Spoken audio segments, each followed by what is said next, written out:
கிறிஸ்துவுக்குள்ளே பிரியமானவர்களே, தேவனுடைய ராஜ்யம் என்கிற ஒரு தொடர் செய்தியை நாம் எடுக்கலான்னு இருக்கிறோம். இந்த தொடர் செய்தி நிச்சயமாய் நம்முடைய தனிப்பட்ட வாழ்க்கைக்கு மிகவும் பிரயோஜனமாக இருக்கும் என்று நான் கர்த்தருக்குள்ளே விசுவாசிக்கிறேன். ஆமென். இன்றைக்கு நம்ம பார்க்க இருப்பது மனம் திரும்புங்கள், பரலோக ராஜ்யம் சமீபமாக இருக்குது என்று இயேசு தன்னுடைய பிரசங்கத்தை ஆரம்பித்த அந்த வசனத்தின் அடிப்படையிலிருந்து நான் பார்க்க இருக்கிறோம். வாசிக்கிறேன். மத்தேயு சுவிசேஷம் 4ஆம் அதிகாரம் 15வது வசனத்திலிருந்து. இருளில் இருக்கும் ஜனங்கள் பெரிய வெளிச்சத்தை கண்டார்கள். மரண இருளின் திசையில் இருக்கிறவர்களுக்கு வெளிச்சம் உதித்ததென்று ஏசாயா தீர்க்கதரிசியினால் உரைக்கப்பட்டது நிறைவேறும்படி இப்படி நடந்தது. அது முதல் இயேசு மனம் திரும்புங்கள், பரலோக ராஜ்யம் சமீபித்திருக்கிறது என்று பிரசங்கிக்க தொடங்கினார். மனம் திரும்புங்கள், பரலோக ராஜ்யம் சமீபமாக இருக்கிறது என்று பிரசங்கிக்க தொடங்கினார். மனம் திரும்புங்கள், மனசை என்கிட்ட திருப்புங்க அப்படின்னு சொல்கிறார். பரலோக ராஜ்யம் சமீபமாக இருக்கிறது.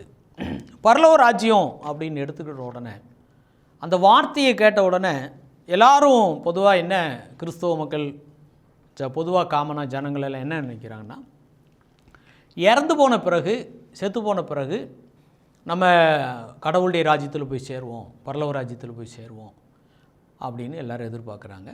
ஆனால் அது வரைக்கும் இந்த பூமியில் துன்பங்கள், கஷ்டங்கள், வேதனைகள், பாடுகள், நெருக்கங்கள், சில பிரச்சனைகள், இந்த ரூட்டில் தான் நம்ம கடந்து போகணும். ஆனால் இறந்த பிறகு நம்ம அந்த ராஜ்யத்துக்குள்ளே போவோம் அப்படின்னு எல்லாரும் நம்புகிறாங்க. அது ஒரு பகுதி சரியாக இருந்தாலும், இயேசு சொன்ன வார்த்தையினுடைய உண்மையான கருத்து, மனம் திரும்புங்கள், பரலோக ராஜ்யம் சமீபமாக இருக்கிறது என்று பிரசங்கிக்க தொடங்கினார். அப்போ இயேசு கிறிஸ்துவனுடைய முதல் பிரசங்கம் மனசை திருப்புற வேலை. மனசை திருப்பணும். நம்ம ஏற்கனவே பார்த்த ஆவி ஆத்மா சரீரம் கிறிஸ்துவுக்குள்ளான ஆத்மா அந்த தொடர் செய்தியில் முதல் 5 செய்தி ஆவி ஆத்மா சரீரம்ங்கிற ஒரு செய்தியை பேசியிருக்கிறோம். அதில் இந்த ஆத்மாவில் 3 பகுதி இருக்குது. மனது, ஆத்மாவில் மனது இருக்குது, ஆத்மாவில் விருப்பங்கள் இருக்குது, ஆத்மாவில் உணர்ச்சிகள் இருக்குது. இதெல்லாம் நம்ம ஏற்கனவே அந்த பழைய செய்தியில் நீங்கள் பார்த்தீங்கன்னா உங்களுக்கு அதனுடைய விவரங்கள் தெரியும். நல்ல விளக்கம் அதிகமாக நம்ம அதில் பெற்றுக்கொள்ளலாம். அப்போது இந்த மனசை திருப்புறது அப்படின்றது நம்முடைய ஆத்மா இயேசுவின் பக்கமாக என்ன செய்யப்படணும், திருப்பப்படணும். நம்முடைய மனது, ஆத்மாவில் ஒரு முக்கியமான பகுதி தான் மனது. இந்த மனது இயேசுவுக்கு நேராக திருப்பணும். நிறைய பேர் சரீர பிரகாரமாக ஏதோ ஒரு கோயிலுக்கு போயிட்டு வந்துட்டால் சரியாயிரும், ஒரு சுரூபத்தையோ ஒரு சிலையோ பார்த்து இப்படி கையெடுத்து கும்பிட்டா எல்லாம் சரியாயிரும் அப்படின்னு நினைக்கிறாங்க. ஆனால் இயேசு அந்த காரியத்தை பற்றி இந்த இடத்துல ஒன்றுமே சொல்லலை. உங்கள் மனசை எனக்கு நேராக திருப்புங்க, உங்களுடைய மனது எனக்கு நேராக திருப்பப்படட்டும் அப்படின்னு சொல்கிறார். ஏன்னு சொன்னால், இந்த மனசு சரியாயிடுச்சுன்னு வச்சுக்கோங்களேன். மனசு சரியாயிடுச்சுன்னா அநேக பிரச்சனைகள்லேருந்து நமக்கு விடுதலை உண்டாயிரும். மனசுக்கு சரியில்லை, அதனால் சில குடிப்பழக்கம் உள்ளவங்கள்ட்டெல்லாம் கேட்டு பாருங்கள், ஏன் குடித்தேன்னு என்ன சொல்லுவாங்கன்னா, மனசுக்கு சரியில்லை குடித்தேன்னு சொல்லுவாங்க. சிலர் ஏன் ஒரு ஒரு சந்தோஷமான நிகழ்வு வந்துட்டா அப்போவும் என்ன செய்வாங்க, அந்த குடி பழக்கத்தை கண்டினியூ பண்ணுறாங்க, அதை கொஞ்சம் சந்தோஷமாக எடுத்துக்கொள்கிறாங்க. அப்போது மனுஷரில் அவங்களுடைய மனசு ஏதோ பாதிக்கப்படும் போதோ, ஏதோ ஒரு சந்தோஷப்படும் போதோ அவங்க ஒரு தவறான பழக்கத்தை தான் அவங்க கையாளுறாங்களே அல்லாமல், அவங்க ஒரு தேவனுடைய ராஜ்யத்துக்கு இல்லாவிட்டா அந்த பரலோகத்துக்கு ஏற்ற ஒரு வாழ்க்கையோ, ஒரு ஆசீர்வதிக்கப்பட்ட ஒரு வாழ்க்கைக்காக தங்களை ஆண்டவரத்தில் ஒப்பு கொடுக்குற பகுதியோ அவங்ககிட்ட நம்ம பார்க்க முடியறதில்ல. அவங்களுடைய மனது என்ன செய்யுதுன்னு சொன்னால் ஏதோ ஒரு விதத்தில் பாதிக்கப்படுது. ஆனால் இயேசு என்ன சொல்கிறாருன்னா, உங்கள் மனசை திருப்புங்கன்னு சொல்கிறார். அதனால தான் நம்ம அந்த 15வது வசனத்திலிருந்து என்ன படித்தோம், இருளில் இருக்கிற ஜனங்கள் பெரிய வெளிச்சத்தை கண்டார்கள். அப்போ அவங்க ஏற்கனவே எங்கே இருக்கிறாங்கன்னா, இருளுக்குள்ளே தான் இருக்கிறாங்க. இருளுக்குள்ளே இருக்கிறவங்களுக்கு சந்தோஷம் இல்லை. இருளுக்குள்ளே இருக்கிறவங்களுக்கு அவங்களுக்கு அதில் அடுத்த வார்த்தை சொல்கிறார் பாருங்கள், மரண இருளுன்னு சொல்கிறார். வெறுமையாக இருளுன்னு மட்டும் சொல்லலை, மரண இருளின் திசையில் இருக்கிறவர்களுக்கு வெளிச்சம் உதித்தது. ஆமென். மரண இருளின் திசையில் இருக்கிறவர்களுக்கு வெளிச்சம் உதித்தது. அப்போ அவங்க இருக்கிறது மரண இருள். மரணம்னா என்ன அர்த்தம்? மரணன்ற வார்த்தையே மீண்டு வர முடியாத ஒரு காரியம்தான் மரணம். ஒரு குடும்பத்தில் ஒரு நபர் இறந்து போயிட்டா ஏன் அழுகுறாங்க எல்லாரும்? ஏன் வருத்தப்படுறாங்க? ஏன் கண்ணீர் வடிக்கிறாங்க? ஏன் புலம்புறாங்க? ஏன் கூக்குரலிடுறாங்க? ஏன்னா அவர் மரித்து போனவர் திரும்ப வரமாட்டார். அதான் மரணம். சில கஷ்டமோ சில நஷ்டமோ சில பிரச்சனைகள் வந்தால் கூட அதுலேருந்து சிலர் வெளியே வந்துடுறாங்க. சில நோய் வாய்ப்பட்டால் அதுலேருந்து வெளியே வந்துடுறாங்க. ஆனால் அந்த மரணன்றது திரும்பி வர முடியாத ஒரு காரியம். சில பிரச்சனையிலேருந்து கூட வெளியே வந்துடலாம். ஆனால் மரணத்துக்குள்ளே போனாலும் திரும்ப என்ன செய்யறதில்லை, வர்றதில்லை. அதனால தான் அந்த மரண வீட்டில் நிறைய வருத்தங்களையும் துக்கத்தையும் கண்ணீரையும் அவங்க வெளிப்படுத்துகிறாங்க. அப்போது ஒரு விடுதலை இல்லாத ஒரு வாழ்க்கையை தான் அது குறிக்குது. மரண இருள் அப்படின்னு சொன்னால் விடுதலையற்ற ஒரு வாழ்க்கை. வாழ்க்கை முழுசும் போராட்டம் தான், கண்ணீர் தான், கவலை தான். அப்படிப்பட்ட ஒரு வாழ்க்கைக்கு பேர் தான் மரண இருள், மரண இருளின் பள்ளத்தாக்கு. ஆனால் தாவீது சொல்கிறாரு, நான் மரண இருளின் பள்ளத்தாக்கில் நடந்தாலும் பொல்லாப்புக்கு பயப்பட மாட்டேன், தேவரீர் என்னோடு கூட இருக்கிறீர். அப்போது இந்த தேவர் கர்த்தர் அவங்க கூட இருக்கும்போது தான் இந்த மரண இருளின் பள்ளத்தாக்கை அவங்க என்ன செய்ய முடியும்னா ஜெயிக்க முடியும். அல்லேலூயா. சரி, ஆண்டவராக இயேசு கிறிஸ்து வந்த அந்த நிகழ்வு எதுக்காகுன்னு சொன்னால், இந்த மரண இருளின் பள்ளத்தாக்கில் இருக்கிறவர்களுக்கு அவங்களுக்கு வாழ்க்கையில் ஒரு வெளிச்சத்தை கொடுக்கணும், அவங்க வாழ்க்கையில் ஒரு நம்பிக்கையை கொடுக்கணும், அவங்களுக்கு ஒரு மீட்பை கொடுக்கணும். அவங்க சொல்லிகிட்டு இருப்பாங்க, ஒரு வழி இல்லை அப்படின்னு சொல்லுவாங்க. இயேசு சொல்லுவார், நான் வழியாக இருக்கிறேன்னு சொல்லுவார். அவங்க சொல்லுவாங்க, அவ்வளோதான் எல்லாம் முடிஞ்சு போச்சு அப்படின்னு சொல்லுவாங்க. ஆனால் இயேசுன்னு சொல்லுவார்னா, நான் இருக்கிறேன், நான் உங்களை என்ன செய்வேன், உயிரடை பண்ணுவேன், நான் உங்களை பலப்படுத்துவேன், நான் உங்களை ஆசீர்வதிப்பேன். அல்லேலூயா. அதனால் உங்கள் மனசு எனக்கு நேராக திரும்பணும் அப்படின்றார். அப்போது மனசு அவர் பக்கம் திரும்பாமல் நம்ம ஒரு பெரிய சர்ச்சில் இருந்து கூட பிரயோஜனம் இல்லை. சரீர பிரகாரம் நம்ம ஒரு பெரிய கூட்டத்தில் அட்டன் பண்ணியிருக்கலாம், ஒரு பெரிய சர்ச்சில் இருக்கலாம், ஒரு பெரிய ஆராதனை கூட்டத்தில் கூட நம்ம பங்கு கொண்டிருக்கலாம், நம்ம கிறிஸ்தவங்களாக இருக்கலாம். ஆனால் நம்முடைய மனசு யார்கிட்ட இருக்குது?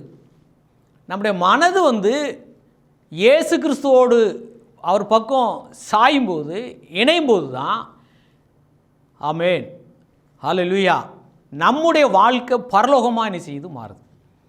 அதைத்தான் அவர் சொல்றார், சமீபமாக இருக்கிறது. இப்போ பரலோகம்னா என்னது? கண்ணீர் இல்லாத இடம், வேதனை இல்லாத இடம், அழுகை இல்லாத இடம், கூக்குரல் இல்லாத இடம், பேய் இல்லாத இடம், விரோதமாக செயல்படுகிற மனுஷர்கள் இல்லாத ஒரு இடம், வியாதி இல்லாத ஒரு இடம். இதுதான் பரலோகம். பரலோகத்துக்கு போனால் அங்கே என்னவா இருக்கும்? அங்கே மகிழ்ச்சி, சந்தோஷம், தேவ பிரசன்னம், தேவனுடைய அன்பு எல்லாம் ஐஸ்வர்யமாக இருக்கும், எல்லாம் நிறைவாக இருக்கும். ஆமென். அந்த பரலோகத்தின் நிஜம் இந்த பூமியிலே நம்ம என்ன செய்யணும், அடைய முடியும். அது உனக்கு சமீபமாக இருக்குன்னு சொல்கிறார். இறந்து போய் பரலோகத்துக்கு போன பிறகு பெற்றுக்கொள்கிறது அது ஒரு நிச்சயமான ஒரு காரியம், அது இரண்டாவது பகுதி. ஆனால் இந்த பூமியிலேயே, இந்த உலகத்திலேயே நம்ம அந்த வாழ்க்கையை அடையணும். அதனால தான் பரமண்டல ஜெபத்தில் அவர் ஜெபத்தை கற்றுக் கொடுக்கும்போது, உம்முடைய ராஜ்யம் வருவதாகன்னு சொல்லி தான் ஜெபம் பண்ணுங்கன்னு சொல்லி கொடுத்தார். உம்முடைய ராஜ்யம் வருவதாக. ஆமென். பரலோக ராஜ்யம் எனக்குள்ளே வருவதாக. அப்போ பரலோக ராஜ்யம் யார்? இயேசு தான் பரலோக ராஜ்யம். அப்போது அவர் என்ன சொல்ல வர்றாருன்னா, இயேசு என்ன சொல்ல வர்றாருன்னா, மனம் திரும்புங்க, உங்கள் மனசை என் மேலே வைங்க. அப்போ உங்கள் வாழ்க்கையில் இருக்கிற கண்ணீர் மாறும், உங்கள் பிரச்சனை மாறும், உங்கள் கஷ்டங்கள் மாறும். இதுக்காகத்தான் அவர் அனுப்பப்பட்டார். ஆண்டவராக இயேசு கிறிஸ்து இந்த பூமிக்கு வந்தது இதுக்கு. இருளில் இருக்கிற ஜனங்கள் எல்லாரும் நியாயம் தீர்த்து அவங்க எல்லாம் அக்னிகளில் அனுப்புறதுக்காக அவர் வரல. அவர் நீ எல்லாம் சரியில்லை, நீ எல்லாம் போ, நரகத்து போ அப்படின்னு சொல்கிறதுக்காக அவர் வரல. யாரெல்லாம் சரியில்லையோ, எதெல்லாம் பிரச்சனைக்குரியதாக இருக்குதோ, யாரெல்லாம் பிரச்சனைக்குரிய காரியத்தில் இருக்கிறாங்களோ, வியாதியாக இருக்கிறாங்களோ, பலகீனத்தில் இருக்காங்களோ, அடிமைத்தனத்தில் இருக்காங்களோ, விடுதலை இல்லாமல் இருக்காங்களோ, அதான் மரண இருளுக்குள்ளே வாழ்கிறவங்க. அப்போ அவங்க எங்கே வாழ்கிறாங்கன்னா மரண இருளுக்குள்ளே. ஆனால் வெளிச்சம் உதித்தது அப்படின்ற ஒரு வார்த்தையை வாசிக்கிறோம். 15வது வசனத்தில் வெளிச்சம் உதித்தது. ஹல்லேலூயா. வெளிச்சம் உதித்தது. வெளிச்சம் உதித்த உடனே என்ன வந்துடுதுன்னா நம்பிக்கை வந்துடுது. ஆமென். இருள் மாறின பிறகு அதிகாலையில் வெளிச்சம் சூரியன் வந்த உடனே இருள் மறைஞ்சு போகுது. அப்போது என்ன கிடைக்குதுன்னா நம்பிக்கை கிடைக்கிது. ஹல்லேலூயா. எல்லாம் தெளிவாக இருக்குது. அடுத்து செயல்பாட்டுக்குள்ளே எல்லோரும் வந்துடுறாங்க. ராத்திரியில் யாரும் எல்லாம் அப்படியே தூங்கிட்டு இருப்பாங்க. அதிகாலையில் சூரியன் உதித்து வந்த உடனே எல்லோரும் ஏதோ ஒரு அவங்களுடைய வேலைகளை அவங்க செய்ய ஆரம்பிக்கிறாங்க. அதுபோல் தான் நம்ம ஒவ்வொருத்தருக்கும் நம்முடைய தனிப்பட்ட வாழ்க்கையில் இருக்கிற அந்தகாரம் விலகணுமானா, இருள் விலகணுமானா நம்முடைய வாழ்க்கையிலையும் வெளிச்சம் உதிக்கணும். 2 கொரிந்தியர் 4ஆம் அதிகாரம் 6ஆம் வசனத்தில் அப்படித்தான் பவுல் சொல்கிறாரு. இருளில் இருந்து வெளிச்சத்தை பிரகாசிக்க சொன்ன தேவன் இயேசு கிறிஸ்துவின் முகத்தில் உள்ள தமது மகிமையின் அறிவாகிய ஒளியை தோன்ற பண்ணும் பொருட்டு எங்கள் இருதயங்களிலே பிரகாசித்தார். அப்போ இந்த ஒளி எங்கே உதிக்குதுன்னா இருதயத்தில் உதிக்குது.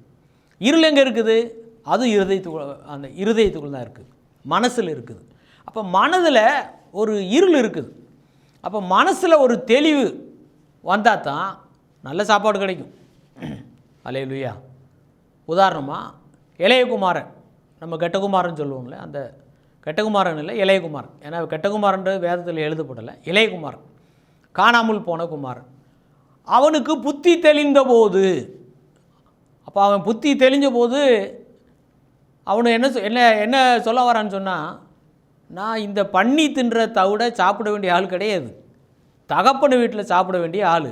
என் தகப்பன் வீட்டில் பரிபூர்ணமான நிறைவான சம்பூர்ணமான உணவு இருக்குது. நான் எதுக்கு இந்த வாழ்க்கை வாழணும்?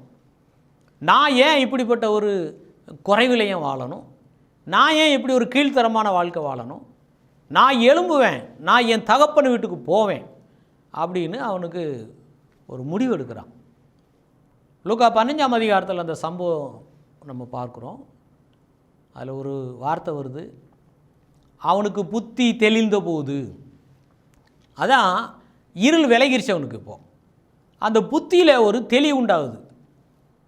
அப்போ இதுவரைக்கும் அவன் செய்து கொண்டிருந்த காரியம் ஒரு அந்தகாரத்துக்குள்ளே அவன் வாழ்ந்து கொண்டிருந்தான், இருளுக்குள்ளே வாழ்ந்து கொண்டிருந்தான். அவனுடைய மனசில் ஒரு இருள் இருந்தது. அவன் தப்பு தப்பாக எல்லாம் செஞ்சுட்டு இருந்தான். அவங்க வெளிச்சம் அவனுடைய மனசில் உதித்த உடனே, புத்தி தெளிஞ்ச உடனே அவன் என்ன சொல்கிறான்னா, நான் எழும்புவேன், என் தகப்பன் வீட்டுக்கு போவேன், அங்கே நிறைவு இருக்குது. இதைத்தான் இயேசு சொன்னார். என் மனசை என்கிட்ட திருப்புங்க. ஆமேன். மனம் திரும்புங்கள், பரலோக வாழ்க்கை உங்களுக்கு வந்துருன்றார். பரலோக ராஜ்யம் உங்களுக்கு சமீபமாக இருக்கிறது. உங்கள் வாழ்க்கையே பரலோகமாயிரும். பரலோகம்னா என்னது? வெளிப்படுத்தல் 21:4, அவர்களுடைய கண்ணீர் யாவையும் தேவன் துடைப்பார், இனி மரணமும் இல்லை, துக்கமும் இல்லை, அலறுதலும் இல்லை, வருத்தமும் இல்லை, முந்தினவைகள் ஒளிந்து போயின. இதுதான் பரலோக வாழ்க்கை.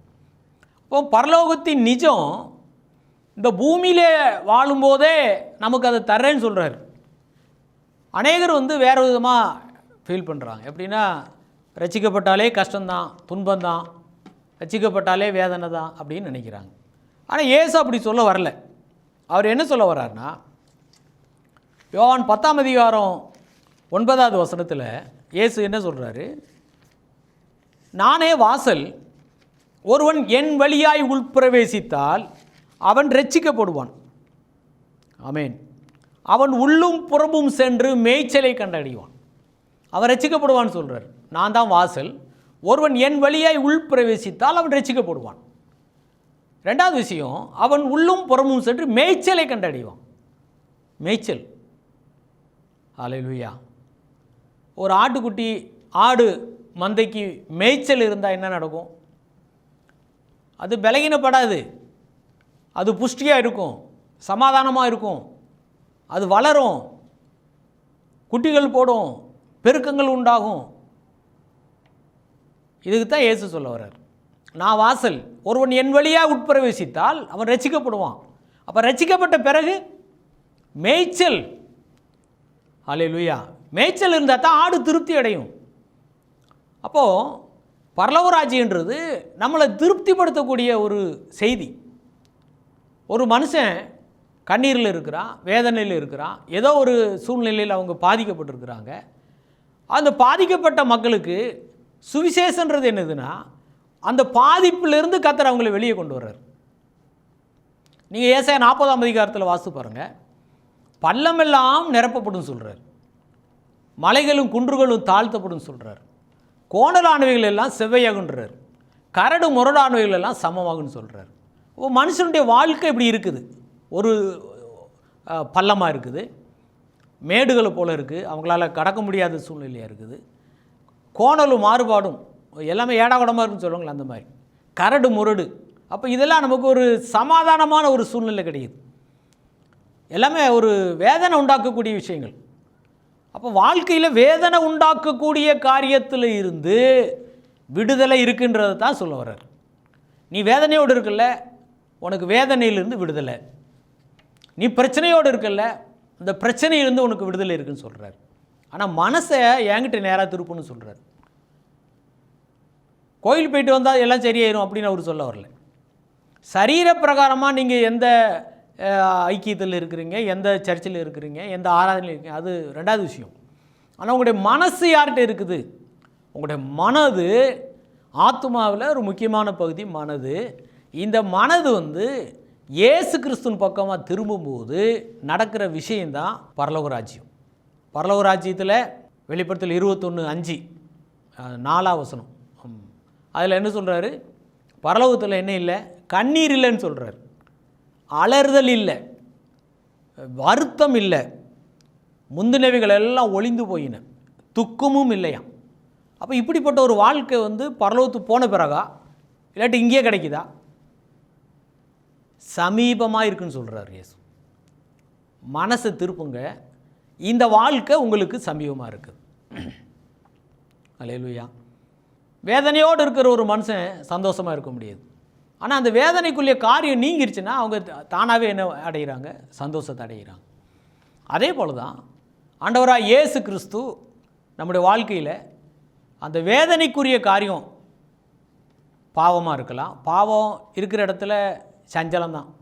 பிரசங்கியில் படிக்கிறோம், மாயை மாயை எல்லாம் மாயை, எல்லாம் மனசுக்கு சஞ்சலத்தை தான் உண்டாக்குன்னு சொல்கிறார். அப்போ ஒரு மனுஷன் ஒரு பாவத்தோடு தொடர்பு கொள்ள அவனுக்கு இருதயத்தில் வேதனை தான் கூடும், சஞ்சலம் தான் பெருகும். அல்லேலூயா. ஆனால் கர்த்தரால் மீட்கப்பட்டவர்கள் ஆனந்த களிப்போடு பாடி சியோனுக்கு திரும்பி வருவார்கள், சந்தோஷமும் மகிழ்ச்சியும் அடைவார்கள், சஞ்சலமும் தவிப்பும் ஓடி போகும்னு சொல்லி ஏசாயாவில் நாம் படிக்கிறோம். சஞ்சலமும் தவிப்பும் ஓடி போகும், வாழ்க்கையை விட்டு இதெல்லாம் ஓடி போயிருமா. கொரிந்தியரில் சொல்கிறார் இல்லையா, பழையவைகள் ஒளிந்து போயின. ஆனால் மனசு கிறிஸ்து பக்கமாக திரும்பும்போது பரலோக ராஜ்யம் சமீபமாக இருக்குது. இதான் இயேசுவின் முதல் பிரசங்கம்.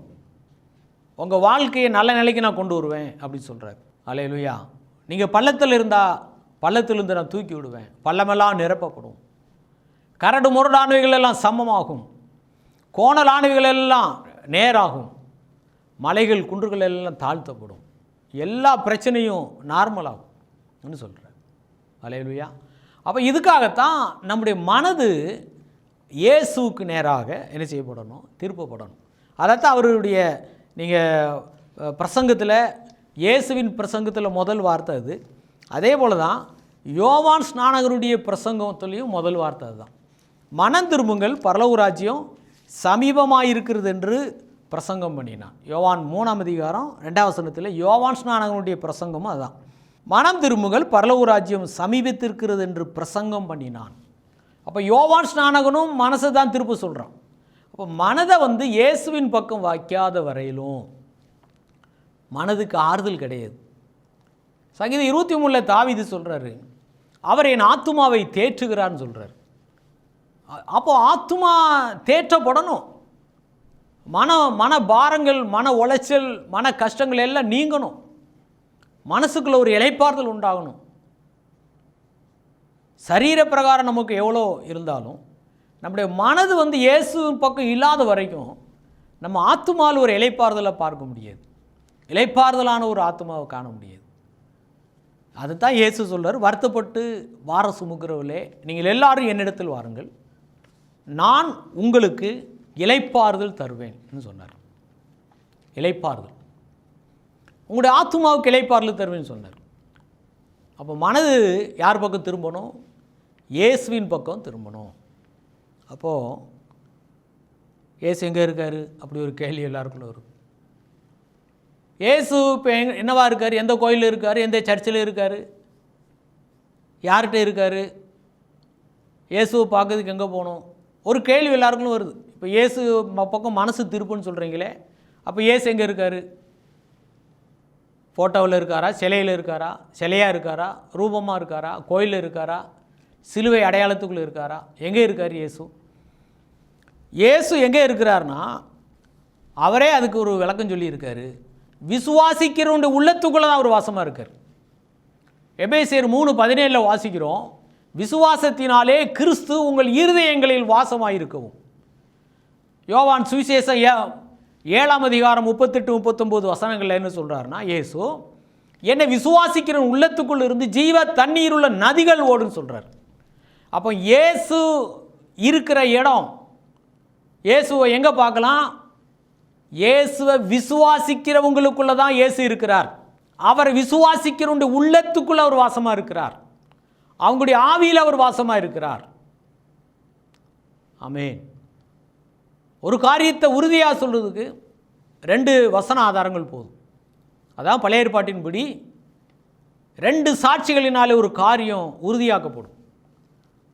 ஒரு செய்தியை நம்ம ஸ்ட்ராங்காக சொல்வதற்கு 2 வசன ஆதாரம் போதும். எபேசியர் 3:17 என்ன சொல்கிறாருன்னா, விசுவாசத்தினாலே கிறிஸ்து உங்கள் இருதயங்களில் வாசமாக இருக்கவும். இயேசுவின் காலத்தில் இருந்திருந்தால் நம்ம நேரடியாக இயேசுவை பார்த்துருக்கலாம் அப்படின்னு கூட நினைக்கலாம். அதே இயேசு கிறிஸ்து அன்றைக்கி சரீர பிரகாரமாக இருந்த அதே இயேசு இன்றைக்கி ஆவியான கர்த்தராய் நம்மோடு இருக்கிறார், நமக்குள் இருக்கிறார். எபேசியர் 4ஆம் அதிகாரம் 6ஆம் வசனத்தில் சொல்லுகிறார், அவர் எல்லாரோடும் எல்லாருக்குள்ளும் எல்லார் மேலும் இருக்கிறார். எல்லார் மேலும், எல்லாரோடும், எல்லாருக்குள்ளும். அப்போ இதை நீங்கள் விசுவாசிக்கும் போது உங்களுக்குள்ள அவரை பார்க்கலாம். கொலோசையர் 1:27 கிறிஸ்துவானவர் மகிமை நம்பிக்கையாக உங்களுக்குள் இருக்கிறார். ஆமென். அல்லேலூயா.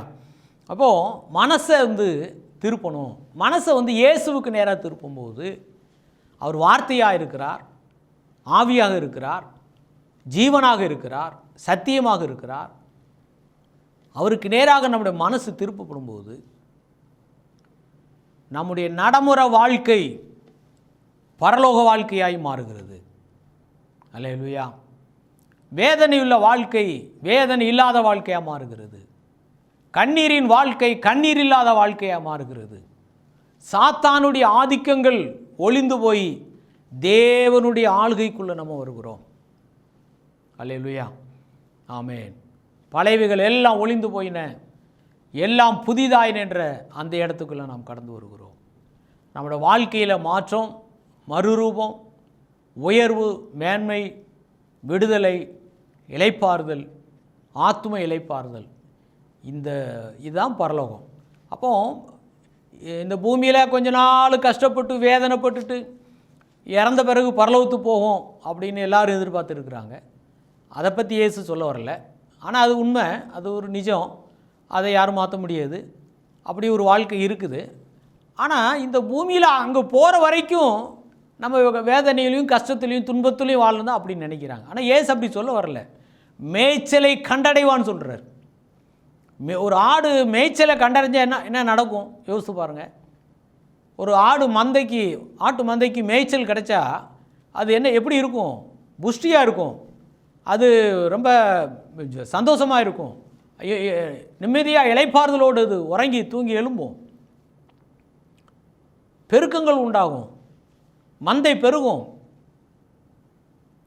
வருமானங்கள் உண்டாகும், லாபங்கள் உண்டாகும். ஏன்னு சொன்னால் இயேசு அப்படி தான் அந்த சிஸ்டத்தெல்லாம் வச்சுருக்கார். முதலாவது ரட்சிப்பு, அதுக்கப்புறம் மேய்ச்சல். மேய்ச்சல்னால் என்னது? தேவைகள் சந்திக்கப்படுகிறது. ஆமென். பசியாக இருக்கிறவனுக்கு என்ன தேவை? ஒரு பிளேட்டு சாப்பாடு, நல்ல அருமையான ருசியான ஒரு சாப்பாடு கிடைச்சா அது சாப்பிட்ட உடனே அவங்க திருப்தியாகிறாங்க. தாகமாக இருக்கிறவங்களுக்கு என்ன தேவை? அவங்க தேவையான தண்ணீர் கிடைச்சா அவங்க திருப்தி ஆகுறாங்க. குளிரில் நடுக்கிக்கிட்டு இருக்கிறவங்களுக்கு என்ன தேவை? ஒரு போர்வை நல்ல கம்பளியோ கிடைச்சா அவங்க திருப்தி அடைகிறாங்க. இதுபோல் அந்த தேவைகள் சந்திக்கப்படும் போது நம்ம திருப்தி அடைகிறோம். ஆமென். அப்போ அவங்களுடைய மனசுக்குள்ளே ஒரு இளைப்பாறுதல் உண்டாகுது, சரீரத்திலே ஒரு ரெஸ்ட் அவங்களுக்கு கிடைக்கிது. இதுதான் பரலோக வாழ்க்கை. அப்போ ஆண்டவராக இயேசு கிறிஸ்து மேய்ச்சலை கொடுக்குறேன்னு சொன்னால் என்ன அர்த்தம்? நம்மளை திருப்தி அடைய செய்கிறார். இதுதான் பரலோக வாழ்க்கை. அதுக்கு தான் மனசை திருப்புங்கன்னு சொல்கிறார். ஏசு என்ன சொல்கிறாருன்னு, என் வழியாய்த்தான் இதெல்லாம். யோவான் 10:9 என்ன வாசித்தோம்? நான் தான் வாசல், ஒருவன் என் வழியாய் உட்பிரவேசித்தால் அவன் ரட்சிக்கப்படுவான். முதலாவது ரட்சிப்பு அவனுக்கு கிடைக்கின்றார். ஆத்தும ரட்சிப்பு கிடைக்கும், நரகத்திலிருந்து மீட்கப்படுவோம். ரட்சிப்புன்னு சொன்னால் நரகத்துக்கு தப்பிட்டேன் அப்படின்ற ஒரு சந்தோஷம். நரகத்துக்கு நமக்கும் பேச்சு இல்லை, தொடர்பே இல்லை. முந்தி நம்ம அந்த இடத்துக்குரியவங்களாக இருந்தோம். இப்போ கர்த்தர் என்னை அங்கேருந்து வெளியே கொண்டு வந்துட்டார். எப்படி கொண்டு வந்தார்? அதான் கிருபை. கிருபையினாலே விசுவாசத்தை கொண்டு ரட்சிக்கப்பட்டீர்கள், இது உங்களால் உண்டானது அல்ல, இது தேவனுடைய ஈவுன்னு சொல்லி எபேசியர் 2 அப்போஸ்தலனாகிய பவுல் சொல்லுகிறார். நம்மால் அல்ல ரட்சிப்பு. அப்போது ஒருவன் என் வழியாக உட்பிரவேசித்தால், இயேசு கிறிஸ்து தான் இதுக்கு வழியாக இருக்கிறார். அந்த திருப்தியுள்ள வாழ்க்கை. அல்லேலூயா. அதுபோல தான் வெறும் சரீர பிரகாரமான தேவை மட்டும் இல்லை, நமக்கு பரலோக ராஜ்யத்துக்கு போகிறதுக்கும் சில அவசியங்கள், தேவைகள் இருக்குது. அந்த தேவைகளையும் அவர் நமக்கு தர்றார் இலவசமாக. பரலோகத்துக்கு போகக்கூடிய தேவைகள், பரிசுத்தம் இல்லாமல் ஒருவனு கர்த்தரை தரிசிப்பதில்லை. அவர் நம்மளை பரிசுத்தமாக்குற கர்த்தர். நீதிமான்கள் பிதாவின் ராஜ்யத்தில் சூரியனை போல பிரகாசிப்பார்கள். அவரே நமக்கு நீதியாக மாறுகிறார், நம்மளை நீதிமான்கள் ஆக்குகிறார். நமக்கு சமாதானம், பாவ மன்னிப்பு, கழுவப்படுதல், இப்படி அநேக தேவைகள் இருக்கிறது. அப்போது இந்த தேவைகள் சந்திக்கப்படும் போது அதான் மேய்ச்சல்னு சொல்கிறார். உங்களுக்கு மேய்ச்சல் கிடைக்கின்றார். என் வழியாய் உட்பிரவேசித்தால் ரட்சிக்கப்படுவாய், உள்ளும் புறமும் சென்று மேய்ச்சலை கண்டடைவாய். அதுக்காகத்தான் இயேசு கிறிஸ்து மனம் திரும்புங்கள்னு சொல்கிறார். ஆமென். உங்களோட மனசு யார் பக்கம் திரும்பும்போது பரலோக வாழ்க்கை, பரலோக ராஜ்யம் அப்படின்னு சொல்கிறது, அது ஒரு நாள் நம்ம மரித்த பிறகு போக போகிறோம். ஆனால் அதுக்கு முந்தைய ஒரு வாழ்க்கை இருக்கு இல்லையா, அந்த வாழ்க்கையே பரலோக வாழ்க்கையாக இருக்குன்னு சொல்கிறார். நம்முடைய காரியங்கள் எல்லாம் வெற்றியாய் மாறும், ஜெயமாய் மாறும், கண்ணீர் துடைக்கப்படும், வருத்தம் இல்லை, துக்கம் இல்லை, அலறுதல் இல்லைன்னு சொல்கிறார் இல்லையா. அந்த வாழ்க்கை இந்த பூமியில் நமக்கு கிடைக்கும், நிச்சயமாக கிடைக்கும். அதுக்காகத்தான் இயேசு மனம் திரும்புங்கன்னு சொல்கிறார். மனசை என் பக்கமாக திருப்புங்கன்னு சொல்கிறாரு. நம்முடைய மனசு அவர் பக்கம் திரும்பும்போது நம்முடைய வாழ்க்கை பரலோக வாழ்க்கையை மாறும். தொடர்ந்து இந்த செய்திகள் எல்லாம் நீங்கள் பாருங்கள். நிச்சயமாய் இந்த பூமியில் ஒரு வித்தியாசமான, ஒரு நல்ல சந்தோஷமான, மகிழ்ச்சியுள்ள வாழ்க்கை வாழ முடியும். இது நம்முடைய சொந்த கற்பனை இல்லை, இது ஆண்டவராக இயேசு கிறிஸ்து அவர் கொடுத்த வார்த்தையின் அடிப்படையில் நாம் இந்த செய்தியை கொடுக்குறோம். தொடர்ந்து பாருங்கள். நிச்சயமாய் கர்த்தர் உங்கள் வாழ்க்கையை பரலோக வாழ்க்கையை மாற்றுவார். உங்களுடைய மனசு தான் அவர் பக்கம் என்ன செய்யப்படணும், திருப்பப்படணும். தொடர்ந்து பாருங்கள். கர்த்தர் உங்களை ஆசீர்வதிப்பார். கர்த்தருக்கு ஸ்தோத்திரம்.